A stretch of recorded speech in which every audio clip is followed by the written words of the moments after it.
हर हर महादेव, जय भोलेनाथ। नमस्कार, मैं साधना पांडे मार्गदर्शन पे आपका स्वागत करती हूँ। माघ मास की पूर्णिमा वैसे ही पूर्ण तिथि होती है। अमावस्या और पूर्णिमा दो शास्त्र में बड़ी तिथियां हैं, जिनमें की माना गया है कि अमावस्या को पितरों के निमित्त कार्य किए जाते हैं और पूर्णिमा के लिए दिन देव के लिए कार्य किया जाता है। और ये दोनों तिथि बहुत खास, बहुत विशेष होती है। माघ मास की पूर्णिमा किस दिन पड़ रही है, क्या नियम है, क्या क्या करना है, सब कुछ आज के वीडियो में आप जानेंगे। माघ मास की पूर्णिमा विशेष है क्योंकि माघ स्नान आप करते हैं। माघ मास में विशेष दान पुण्य का विशेष महत्व है और माघ मास की पूर्णिमा और विशेष हो जाती है और खास हो जाती है। तो इसलिए इस तिथि में क्या करना चाहिए, जो लोग माघ मास का स्नान किए हैं वो उद्यापन कैसे करेंगे। तो सबसे पहले तो हम ये बात कर लेते हैं कि जो माघ मास का उद्यापन स्नान किए हैं वो उद्यापन कैसे करेंगे। तो देखिए दोस्तों, जो लोग माघ मास का स्नान किए हैं वो लोग माघ की पूर्णिमा के दिन, अंतिम जिस दिन उदया तिथि की पूर्णिमा होगी, उस दिन आपको कुछ विशेष कार्य करना है। जैसे कि आपको कुछ तिल ले लेना है, कुछ अनाज ले लेना है और इसे आप अगर हो सके, संभव तो ये है, हो सके तो आप ब्राह्मण को घर बुलवाइए, सत्यनारायण भगवान की कथा कराइए और इन चीजों का उन ब्राह्मण को दान दिलवा दीजिए और भोजन कराइए उन्हें, इतना करिए। लेकिन नहीं संभव है तो मैं बताती हूँ घर में कैसे आप कर सकते हैं। तो माघ मास की पूर्णिमा है, जो लोग पूरे मास स्नान किए हैं उन लोगों को कुछ विशेष कार्य करना होगा। ये सामग्री जो मैंने अभी अभी आपको बताई, ये सामग्री ले लीजिए और घर पे एक छोटा सा हवन करिए। ओम नमो भगवते वासुदेवाय। हवन की विधि नहीं आती है तो हवन विधि मार्गदर्शन डालेंगे तो मिल जाएगा आपको। पूर्णिमा पे हवन की विधि भी मैं बता चुकी हूँ। तो ये हवन करिए और जो दान की सामग्री मैं निकालने को बताई हूँ, इस सामग्री को ले जाकर के कहीं किसी ब्राह्मण को दान कर दीजिए। इतना कर लीजिए, ये दो कार्य कर लीजिए। और अगर आप अच्छे से और बड़े में करना चाहते हैं तो ब्राह्मण के लिए कुछ वस्त्र, कुछ जरूरतमंद के लिए वस्त्र, चप्पल, जूता, छाता, ये सारी चीजें माघ पूर्णिमा के दिन दान की जाती हैं। लेकिन होता है ना कि जितनी अपनी सामर्थ्य है, हमेशा अपनी चद्दर के अनुसार ही पैर फैलाना चाहिए। दान हो या कोई भी चीज हो, हमेशा अपनी औकात, अपनी स्थिति के अनुसार करना चाहिए। बहुत बढ़ बढ़ के दान करने से भी आर्थिक स्थिति पे असर आता है। अब मेरी बात सुनकर बहुत लोग कहेंगे कि दान करना तो बहुत अच्छा होता है। दान करना बहुत अच्छा होता है, लेकिन हमेशा अपनी आमदनी के अनुरूप दान करना अच्छा होता है। तो मेरा काम है आपको बताना, आपका समझना। मेरे कहने से बहुत सारे लोग वो चीजें दान करते हैं, स्थिति नहीं रहती है फिर भी करते हैं। तो इसलिए मेरा दोनों ही चीज बताने का उद्देश्य केवल ये है कि आप इन बातों को समझ सकें और इन्हें कर सकें। तो ये चीज करिए। तो माघ पूर्णिमा का उद्यापन तो हो गया। माघ मास में जो लोग स्नान किए हैं, जो नहीं स्नान किए हैं वो भी पुण्य कार्य करने के लिए कम से कम एकादशी से लेकर पूर्णिमा तक स्नान कर सकते हैं। सुबह ब्रह्म मुहूर्त में उठिए, काले तिल गंगा जल बाल्टी में डालिए, स्नान करिए। मात्र 5 दिन भी अगर आप स्नान कर लेते हैं तो आपका स्नान माघ पूर्णिमा का संपूर्ण मास का स्नान माना जाता है। तो आप ये कार्य करके और अंतिम दिन पूर्णिमा के दिन हवन करके और इसका उद्यापन कर सकते हैं। अब बारी आती है कि पूर्णिमा के दिन और कौन सा नियम करना चाहिए, तो मैं बताती हूँ आपको।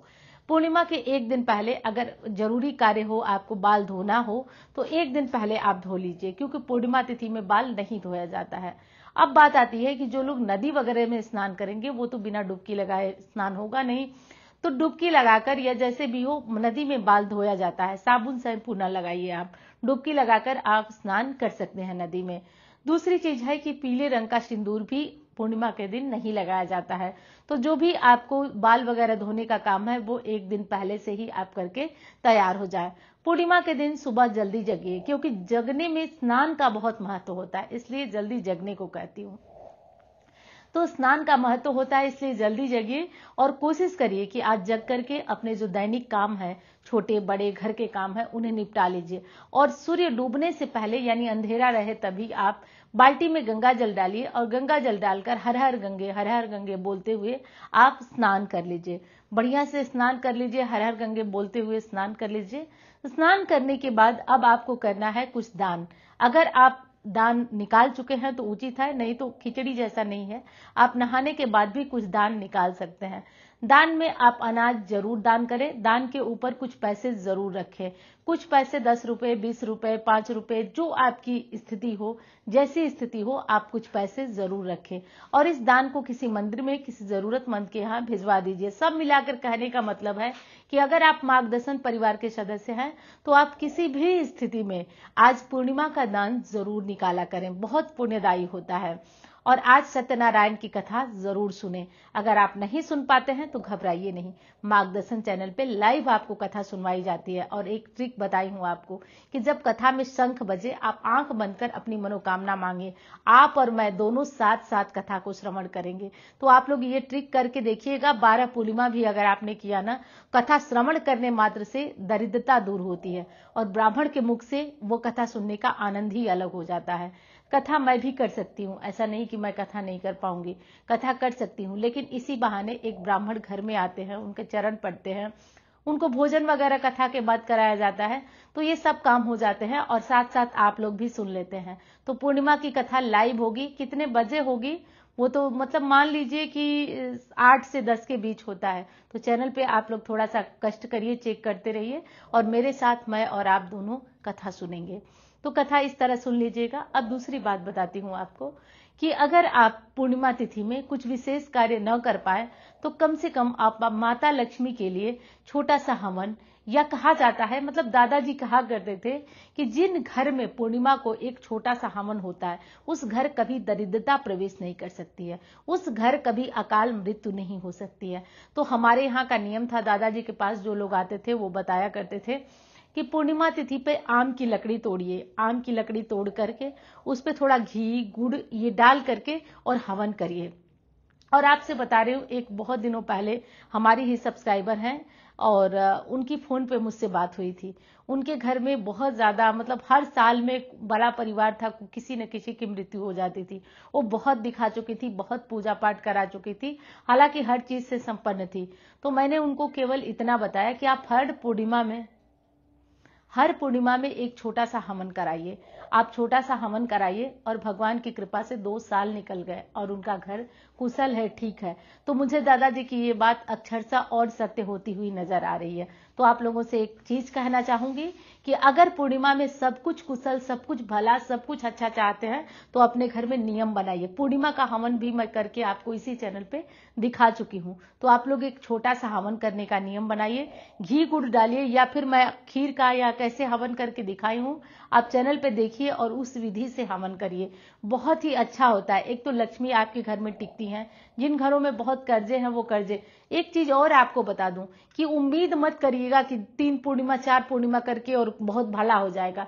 ये सब चीजें लंबे टाइम में आपको असर देती हैं और जब देती है ना तो भर भर के देती है। आप समझ ही नहीं पाते हैं कि किधर किस समय का ये पुण्य जगह है, किस समय का पुण्य जगह है कि हमको इतना मिल रहा है। तो ये बहुत भर भर के देने वाली चीजें हैं। बस आप ध्यान से इस काम को करिएगा। और मैं कह रही हूं कि मार्गदर्शन परिवार के हिस्सा है तो कुछ मेरी बातों को मानेंगे तो आपको 100% लाभ होगा, मैं उम्मीद के साथ। क्योंकि ये जो चीजें बताती हूं ना वो अनुभव है और अनुभव कभी खाली नहीं जाता है, इस चीज को समझिए आप लोग। अब चलिए हम लोग जान लेते हैं पूर्णिमा तिथि किस दिन पड़ रही है। तो पूर्णिमा तिथि का प्रारंभ हो रहा है 11 तारीख को शाम को 6:55 पर और पूर्णिमा तिथि समाप्त हो रही है 12 तारीख को शाम को 7:22 पर। तो पूर्णिमा तिथि हमारी समाप्त हो रही है 12 तारीख को शाम को 6:22 पर। तो इस समय का ध्यान रखिए। और उदया तिथि के अनुसार 12 फरवरी बुधवार को हम पूर्णिमा का व्रत करेंगे। पूर्णिमा का व्रत करेंगे, पूर्णिमा का कोई भी नियम हो तो 12 फरवरी को लेंगे। अब बारी आती है कि जो लोग व्रत करेंगे उनको दिक्कत होगी, तो वो एक दिन पहले भी व्रत कर सकते हैं, वो उस दिन भी व्रत कर सकते हैं। मेरी समझ से अगर पूछा जाए तो व्रतधारी भी व्रत 12 तारीख को ही रखें, तो 12 तारीख को व्रत रखें तो उत्तम होगा। अब दूसरी बात आती है कि पूर्णिमा तिथि में हमने सब कुछ किया, अब कुछ विशेष काम और रह गए हैं जिनको कि करना अनिवार्य है। पूर्णिमा तिथि में जैसे कि अपने घर में अगर आप भोजन बनाते हैं तो गाय, कुत्ता और कौवे को रोटी जरूर दीजिए। और एक और आपसे प्रार्थना करना चाहती हूँ, मार्गदर्शन परिवार के हिस्सा है तो घर में जो भी नई चीज लाते हैं, मिठाई लाते हैं, फल लाते हैं, जो भी चीज लाते हैं आप उसमें से भगवान को भोग जरूर लगाएं।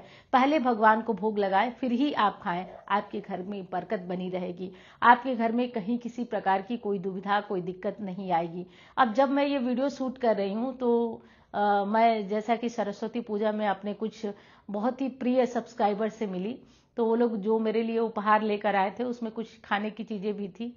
तो वहीं पे हम लोग बैठे थे, तो ये हुआ कि खोला जाए, उसको खाया जाए। हमने कहा कि भाई हम तो नहीं खा सकते क्योंकि हमारे भगवान जी नहीं खाएंगे, तो हम नहीं, आप लोग खाइए इसमें से, और पहले आप लोग निकाल लीजिए क्योंकि भगवान को तो भोग लगाए बिना मैं नहीं खा सकती हूँ।